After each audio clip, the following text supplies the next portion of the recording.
Interesting case है जब car move करती है इस तरह से सर्कुलर पाथ पे मूव करती है। तो इसको थोड़ा समझने की कोशिश करते हैं। कार की स्पीड मान लो कांस्टेंट है, इसकी स्पीड कांस्टेंट है। कार की सिर्फ डायरेक्शन, कार की स्पीड कांस्टेंट है, मगर कार की वेलोसिटी चेंज हो सकती है क्योंकि वेलोसिटी डायरेक्शन पे भी डिपेंड करती है। तो यू कैन से कि कार की स्पीड 100 किलोमीटर पर आवर है, बट इसकी डायरेक्शन कंटिन्यूसली चेंज हो रही है ना, कार की वेलोसिटी की डायरेक्शन। स्पीड की डायरेक्शन नहीं बोलोगे, स्पीड तो मैग्नीट्यूड होता है खाली। तो जब डायरेक्शन बोलोगे तो वेलोसिटी अपने आप टर्म आ जाएगा। तो वेलोसिटी में मैग्नीट्यूड भी होता है और डायरेक्शन भी होती है। तो अगर डायरेक्शन लगा दिया तो वो वेलोसिटी हो गई, है ना। तो सिर्फ मैग्नीट्यूड को, वेलोसिटी के मैग्नीट्यूड को स्पीड कहते हैं। तो मैग्नीट्यूड यहाँ पर कांस्टेंट हमने लिया है क्योंकि हम यूनिफॉर्म सर्कुलर मोशन पहले डिस्कस कर रहे हैं। वेलोसिटी का मैग्नीट्यूड यानी स्पीड भी चेंज हो सकती है, उसको हम कहते हैं नॉन यूनिफॉर्म सर्कुलर मोशन। मैंने जानबूझ के उसको अलग रखा है क्योंकि सबसे ज्यादा एप्लीकेशन जो है वो यूनिफॉर्म सर्कुलर मोशन के हैं, इसलिए मैंने अभी पूरा डिस्कशन सिर्फ यूनिफॉर्म सर्कुलर मोशन पे कंसंट्रेट करना है। तो ये यूनिफॉर्म सर्कुलर मोशन है।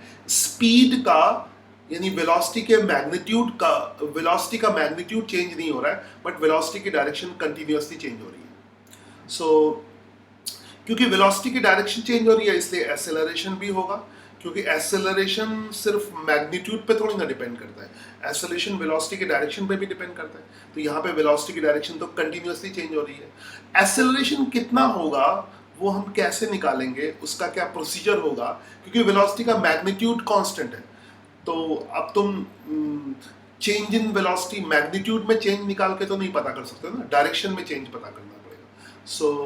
तो इसके बहुत सारे तरीके हैं। जब वेलोसिटी की डायरेक्शन चेंज हो और मैग्नीट्यूड चेंज ना हो तब एक्सेलरेशन निकालने के बहुत सारे मेथड हैं। तो मैं कई मेथड से इसको बताने की कोशिश करूंगा। सो सी दिस, पहले ये देख लो कि एक्सेलरेशन होगा, उसको फील कर लो, सबसे इंपॉर्टेंट केस है। नाउ सी दिस, नाउ इसको मैंने अलग से ऐसे दिखा दिया।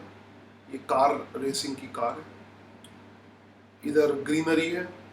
टेक अ पर्टिकुलर कार, इस कार को लेते हैं, है ना। इस कार की वेलोसिटी की जो डायरेक्शन है वो कंटिन्यूसली चेंज हो रही है। सो ये कार मैंने बना ली, है ना।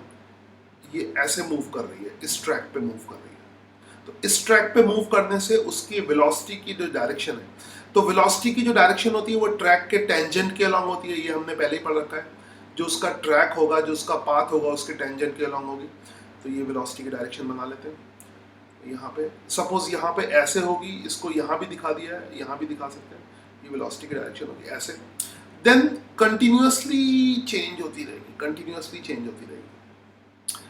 तो एक थोड़ा सा ये इंट्यूशन आता है कि जैसे ये वेलोसिटी की डायरेक्शन है और ये लगातार चेंज हो रही है, लगातार कंटिन्यूसली चेंज हो रही है। तो कुछ ऐसी चीज है जो इसकी वेलोसिटी की डायरेक्शन को चेंज कर रहा है। तो वो एक मतलब फोर्स होना चाहिए, force should be perpendicular to the velocity, है ना। एक फोर्स लग रहा है जो इसके परपेंडिकुलर है, परपेंडिकुलर है, जो लगातार वेलोसिटी की डायरेक्शन को चेंज कर रहा है। तो वेलोसिटी की अगर मैग्नीट्यूड फिक्स है और उसकी डायरेक्शन कंटिन्यूअसली कंटिन्यूअसली चेंज हो रही है तो फोर्स को तुम फील कर सकते हो। अब पहले ये इंट्यूशनली लाना है। मैथमेटिकल डेरिवेशन तो इसके बहुत सारे हो सकते हैं, मगर सबसे इंपॉर्टेंट होता है न्यूमेरिकल जब सॉल्व करते हो तो इंट्यूशन से आना चाहिए। कि कई बार मैथमेटिकली आता है मगर इंट्यूशन से नहीं आता है। तुम देखो इस चीज को तुम फील कर सकते हो कि वेलोसिटी की जो डायरेक्शन है अगर वो लगातार बदल रही है तो फोर्स ऐसे परपेंडिकुलर होना चाहिए। और वो फोर्स आएगा कहाँ से वो बाद में डिस्कस करेंगे, वैसे फ्रिक्शन से आएगा। तो इसका जो एक्सेलरेशन है वो फोर्स की डायरेक्शन में होगा। तो एक्सेलरेशन हमेशा वेलोसिटी के परपेंडिकुलर होगा। तो फिलहाल अभी ये फील करना है कि एक्सेलरेशन हमेशा वेलोसिटी के परपेंडिकुलर होगा। इसके कई तरीके से कई प्रूफ मैं दे सकता हूं, बट पहले इंट्यूशन। तो एक्सेलरेशन होगा मगर एक्सेलरेशन मैग्नीट्यूड के चेंज होने की वजह से नहीं होगा, एक्सेलरेशन डायरेक्शन के चेंज होने की वजह से होगा। और डायरेक्शन के चेंज होने की वजह से, due to change in direction of velocity, acceleration is always perpendicular to the instantaneous velocity. due to change in direction of velocity, acceleration is always perpendicular to the velocity. तो अगर suppose करो ऐसे perpendicular force नहीं होगा, ऐसे ही feel कर सकते हो, तो ये कार सीधे चली जाती। तो एक फोर्स ऐसे लग रहा है जो वेलोसिटी के परपेंडिकुलर है, and that is continuously changing the direction of velocity. ठीक है, so acceleration is always perpendicular to the velocity in uniform circular motion. तो एक ये है। सो